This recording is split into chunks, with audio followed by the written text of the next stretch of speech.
Komisioni i ankimimeve dhe sanksioneve pranë Komisionit Qendror të Zgjedhjeve pritet të mblidhet të hënën për t'i hapur rrugën numërimit të votave të një kutie votimi në Vlorë me kërkesë të Adriatik Lapajt, i cili pretendon se ka parë flet votimi pa vulën e Komisionit Qendror të Zgjedhjeve.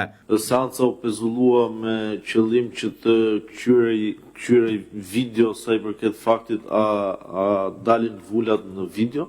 Administrata e KQZ-s ka kthyer, ju lutem na thoni çfarë rezultoi. Atëherë lidhje me pamjet filmike që paraqiten si provë, referuar orës së indikuar në provë, i përket qendrës votimit 4494 fraksion 00. Procedura është zhvilluar nga grupet e numërimit të votave, duke veçuar vetëm fletët e votimit, po pa i shfaqur vulën në kamera. Dhe ka vijuar pastaj me ngërsimin e votave. Me qëllim që të kthyrin pjesën a janë vulat në fletë të votimit që i përkasin qendrës 4494 fraksion 00, duke qenë se pretendohet dhe nga prova e depozituar nuk rezulton që të dallohet pjesa nëse janë vulat apo jo. Do të administrohet në cilësinë e provës kutia e fletëve të votimit për qendrën 4494 KZAZ 85 që i përket qarkut Vlorë.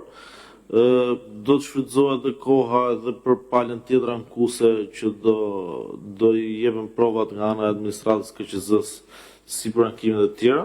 Kështu që kjo seancë do të pezullohet sot dhe do të riçelet ditën e hënë në ditën e hënë që është data 2 qershor, në ora 15, tjetë të sillet dhe kutia e fletëve të votimit për këtë qendër votimi dhe administrata e KQZ-s që do të kryejë kthyrjen e kësaj kutie.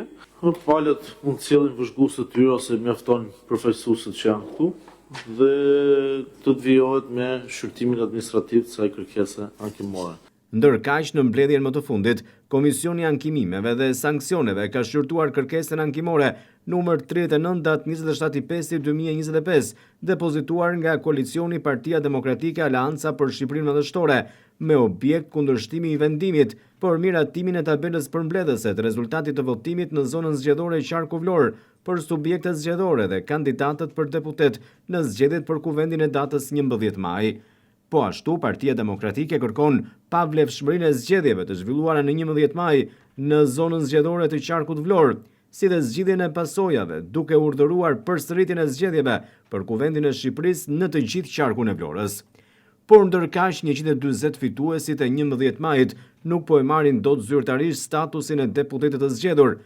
Ilirian Celibashi nuk mund të shpërndajë mandatet dhe rezultatet përfullimtare të zgjedhjeve pa marrë përgjigje çdo ankesë palëve, jo vetëm në Komisionin e Ankesave, por deri në Kolegjin Zgjedhor. Tashmë Partia Demokratike ka kundërshtuar rezultatin në 12 qarqet e vendit, duke kërkuar që zgjedhjet të shpallen të pavlefshme dhe të përsëriten. Megjithatë, deri tani KAS nuk ka dhënë vendim ende për asnjë paditë të Partisë Demokratike. Komisioni i Ankesave ka pranuar vetëm të hapë të hënën një kuti votimi në qarkun e Vlorës.